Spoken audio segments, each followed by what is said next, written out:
you, Honorable Minister. I want to first thank my senior journalist who was earlier a smuggler.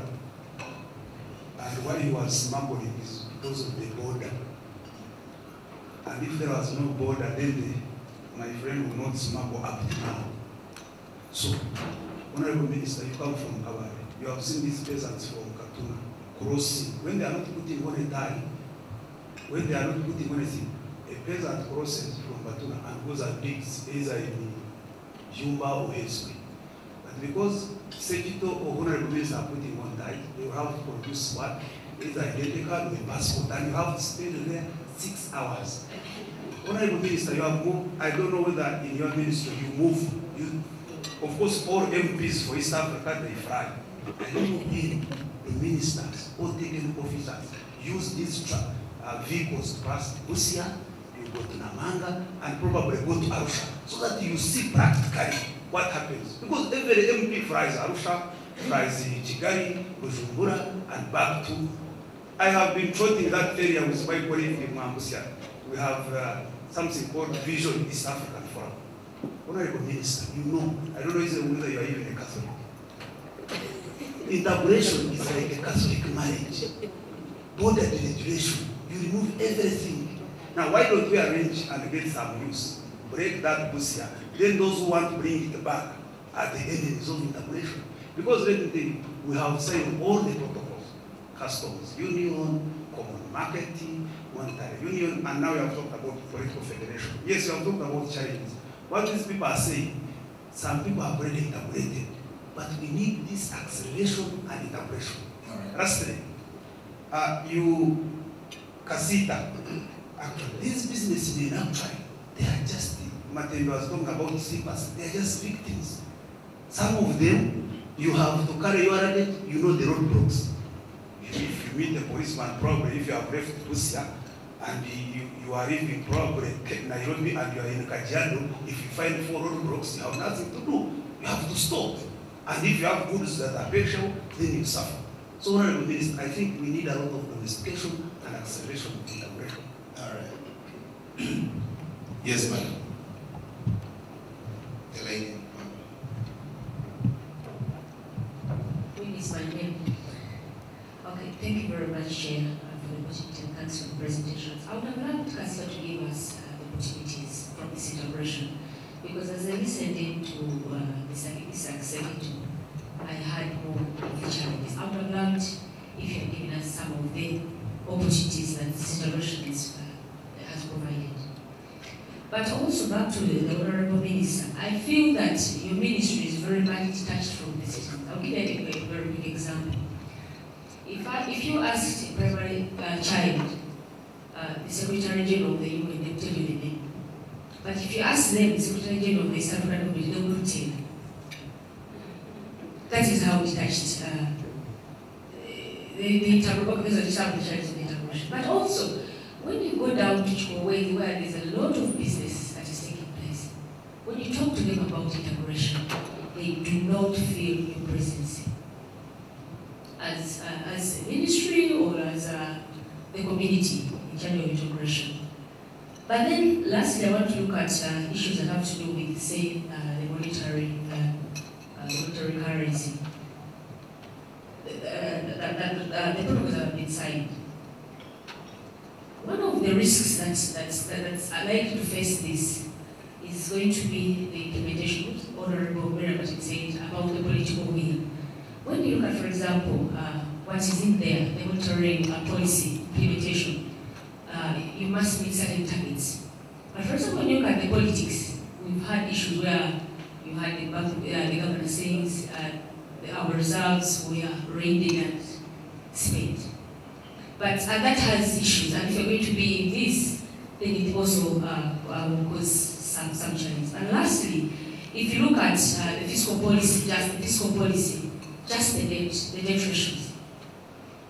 My worry is that when we start operating fully and we operationalize this, we're going to have competitive issues wiping out businesses in Uganda. Thank you. All right. Mr. Samuel Hasheka, and then we'll get the responses. Thank you very much, Mr. Chairman.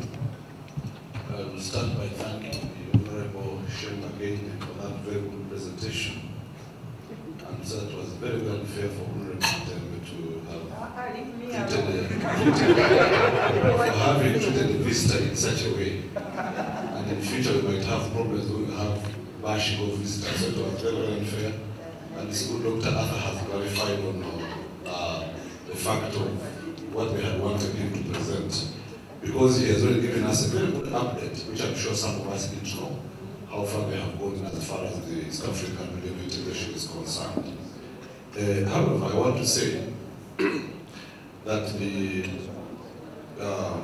governments of the countries in the East African region need to do more sensitization on the citizens' participation and what benefits the citizens are bound to get from the integration. I am lucky that I was born in a border district. I worked in a border district in Tororo, and I'm now working in another border district in Namaingo, which is the original East Africa, because we have the Uganda-Kenya border in Namaingo. And already we can see there is a lot happening in terms of the citizenry in the three countries, Kenya, Uganda, and Tanzania, in terms of free movement, in terms of trade, in terms of enjoying each other's services. So I want to beg that we need to do more sensitization. Of course, at the political level, a lot has been done, and we want to encourage that continued cooperation and determination by especially the presidents and the governments. But we need to go more to the grassroots, talk to the people about their participation, about their support to the East African regional integration. Then lastly, about the common language, the Kiswahili we've talked about. I think it would be good if we introduced it in schools immediately. I've heard of a plan of 2017. I think we had better do it today, so that we start off and don't only introduce it in schools, we popularize it, and so that at the end of the day, we have a quick East African regional integration. Of course, the media shouldn't be left out. There should be more of popularizing the East African regional integration so that the citizens can participate and also know the importance of the integration. Thank you, Mr. Chairman. Thank you very much. I think in the interest of time, we'll get back to the head of the table. Mr. Issa Sechito will give us his first response. I have a little response, only to say that it is not by mistake that the person that made the paper for the Honorable Minister made a mistake, but the opportunities are slim. Therefore, if you are tasked to say the opportunities, the best you can say is to say how many protocols have been completed. Actually, as a practical businessman, I know it is good if I have a bigger population in Rwanda, a bigger population in Burundi, Kenya and Tanzania. I'm only challenged that if I try anything, maize, Tanzanians have been coming here to buy the maize, is an opportunity. The beans in Kafumbe Mukasa Road, people can even refuse to sell to you, they are waiting for the Tanzanians. But immediately they knew we are not buying their rice anymore, they stopped. And they are saying, please, to hell with Uganda. If you cannot buy our rice, why do you go to buy our maize? So that was an opportunity that is getting close. Two, when you talk about the opportunities that have opened up, Uganda Revenue Authority under the single customs territory has set up structures in Mombasa. Incidentally, the clearing agents and all that fraternity is now being killed in Uganda. The agents that used to be around all the bonds are now worried what they are going to do. Because while we are going to go and do the things in Mombasa, it's not very easy for Uganda to clear goods in Kenya. And therefore the opportunities have been closed. It is a task to task a businessman who haggles through all this to mention the opportunities. In fact, why most of the times people think we are being negative, is because opportunities do not kill our businesses. So we concentrate more on the challenges such that there is somebody who can help us to know how we overcome them, to steer the progress of the community. Finally, Honourable Minister, we shall visit you and we shall arrange the members of Kasita to meet you.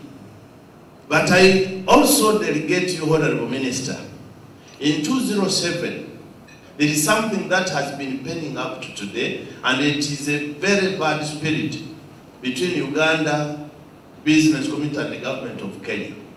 People lost movable cargo and property while the Kenyans were fighting about the election.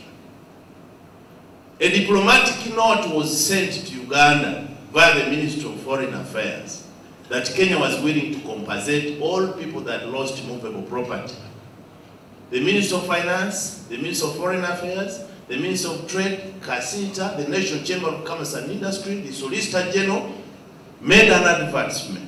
All the people submitted claims, and a tune of about $40 million was calculated. The Minister of Finance then, who is the President today, Ndugu Kenyatta, received this. He's the President today, not $1 has been compensated to the Ugandans. If Ugandans can lose $40 million to the negligence of Kenyans fighting, and the Kenyans were compensated, where are we going to get the morale to feel that we are East Africans? Countless of what we have lost in Southern Sudan. So if you lose 40 million, in fact it's 56 million in Southern Sudan and 40 million in Kenya. Right. So this negative force that has been there for years demotivates the Kasita and other groups to campaign for the protocol, and we only seek advantages which are very slim on the ground. So this is why we needed an expert to come and sketch out some of the few opportunities for us to take advantage. Thank you. Thank you very much, Lady. It's a Davis. Doctor. Mr. Doctor. Thank you, Mr. Chairman. And thank you for your responses. There were not very many questions directed to me or to my colleagues, but at least there was a way in which it was implied. Now, I'm not going to talk about what others have also talked about, which I do agree with, but to re-emphasize my point of software integration. I am aware that integration processes and citizens' participation may be affected by structural factors, by agential factors, that is agents, that is human beings and organizations, but ideational factors are as important as the structural and the agential factors. So let me go to ideational factors. That you see, unless you overcome the mental borders, these government officials at the borders, even if you give them the necessary protocol and laws, they will not implement them unless they are liberated in the mind. So software approach to integration is as important as the other legal and institutional approaches to integration. On this issue of software, you see, when there is a meeting of the minds and the common values shared and institutions shared, let me give you an example of what we normally refer to as the West, not this West of Uganda, the global West. You are talking about countries like Australia, New Zealand, Japan, France, Italy, Britain, Canada, USA. But what brings them together is that they have shared values, shared institutions. Therefore, they are integrated, although geographically they are disintegrated. So how do we ensure that there is a common values, common systems, common culture, common institutions shared within the region? And much more so, how do we make sure that there is a network, a social capital of East Africans moving around? No wonder people who have possibly spearheaded the integration at the summit level people like President Museveni, a Ugandan, based East African, studied in Dar es Salaam. Kibaki, a Kenyan, but studied in Makerere. Kagame, a Rwandan, but studied at Intare. Nyerere, a Tanzanian, but studied at Makerere. How do we ensure that there is this cross-border, trans-border interaction of individuals in our community? Do we have a social protocol?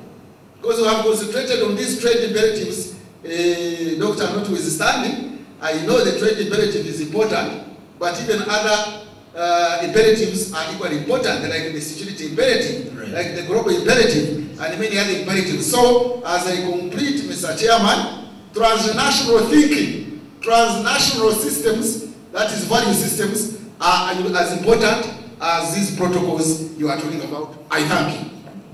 Thank you. Honorable Minister. Thank you very much, and I'd like to thank many members for the comments which they have made. Before I comment on a few areas, let me say that, and I thank one or two members who drafted this, that I looked at the letter inviting us to participate in this discussion, and my ministry officials were did what was expected. Ours was to come and give you a brief on the progress so far in terms of what has been going on, the efforts taken to put in legislation, protocols, and so on. And I don't think that it was fair for my friend to bash the ministry. But I have been a politician for some years, and I thought I had retired from it until I came back. And over the years, I have developed a thick skin. And so, whatever some people say, and they have mindsets, never see anything good in whatever government does, we can't quarrel about that. It's their opinion, and we respect it. On a positive note, let me say that I was happy to listen to a lot of you, particularly on the issues of the citizen participation in the integration process. I do appreciate the concerns that members raised, and we are now working on a program to try and bring our citizens on board so that we create awareness through sensitization programs in order for people to get to know what the community is about, what opportunities are available for them, and how they can go about exploiting those opportunities. When I became minister, I found a problem of sensitization, and it has continued to go on.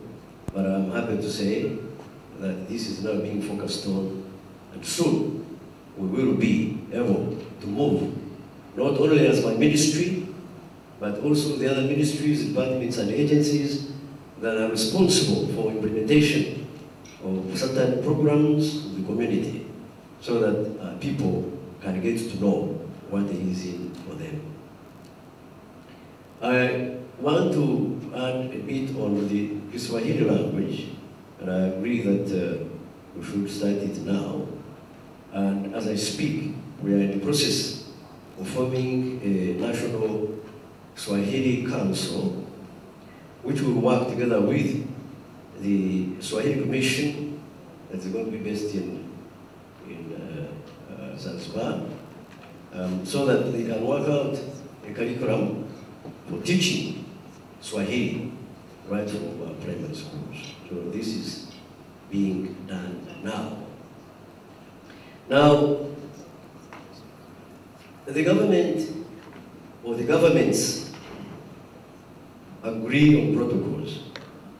And when you read these protocols, they have far-winding implications, provisions on how certain things are going to be done.